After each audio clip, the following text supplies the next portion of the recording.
हम धुरंधर गिरी धारने लगते हैं और हम शॉर्ट ट्रिक्स की देखिए मैथ बिल्कुल जीरो है और मैथ बैकग्राउंड के भी नहीं है, तब भी आप कॉम्पिटिटिव एग्जाम निकाल सकते हैं।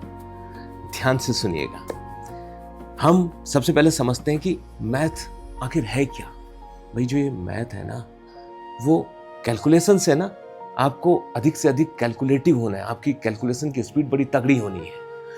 कैसे होगी उसके लिए हम सबसे पहले मैथ हम कहते हैं कि रटने वाली चीज़ नहीं है, समझने वाली चीज़ है, लेकिन अब हम यहाँ से पहले चीज़ों को रटेंगे और तब हम उस समझने वाली चीज़ की ओर बढ़ेंगे। कैसे, किन चीज़ों को हमें रट लेना है ताकि हमारी कैलकुलेशन की स्पीड बढ़े। तो हमें 1 से लेकर के 30 तक के पहाड़े यानी कि टेबल्स मुंह ज़बानी याद होनी चाहिए। ओके, 1 से लेकर के 50 तक के स्क्वायर्स यानी कि वर्ग, और 1 से लेकर के 20 तक के क्यूब्स यानी कि घन हमें मुंह ज़बानी याद होनी चाहिए। फ्रैक्शन से परसेंटेज में यानी कि भिन्न से प्रतिशत में कुछ चीजों को, जैसे कि 1/2, 1/2 का मतलब है 50%, 1/4 का मतलब है 25%, 1/8 का मतलब है 12.5%। ये हमें मुंह ज़बानी याद होना है इस प्रकार से, ठीक है। ऐसे और भी फ्रैक्शंस।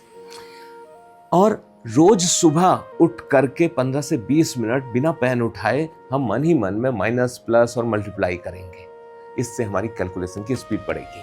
और हमने क्या करना है कि हम एक गलती करते हैं कि सबसे पहले हाई-फाई टॉपिक्स में चले जाते हैं, बड़े खतरनाक टाइप के टॉपिक्स में। हम ज्योमेट्री में चले गए, हम अलजेब्रा में चले गए, फिर वहाँ जाकर के हमसे कुछ होता नहीं है और हमारा कॉन्फिडेंस धराशायी हो जाता है। हमें सबसे पहले वो टॉपिक्स पकड़ने हैं जो आसान है और हाई स्कोरिंग है। जैसे आप सिंप्लीफिकेशन को पकड़ेंगे, आपकी कैलकुलेशन की स्पीड भी बढ़ेगी, आसानी से हो रहा होगा और स्कोर्स भी ज़्यादा करेगा। आप परसेंटेज,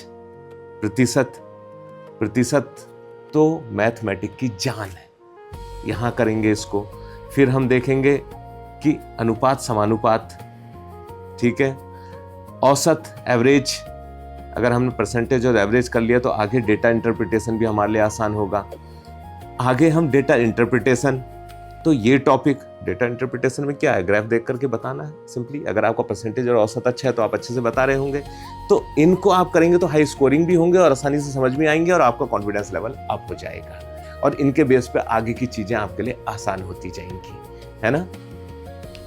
अब हम जब पढ़ना शुरू करेंगे तो पहले ही हम धुरंधर गिरी झाड़ने लगते हैं और हम शॉर्ट ट्रिक्स की ओर भागने लगते हैं।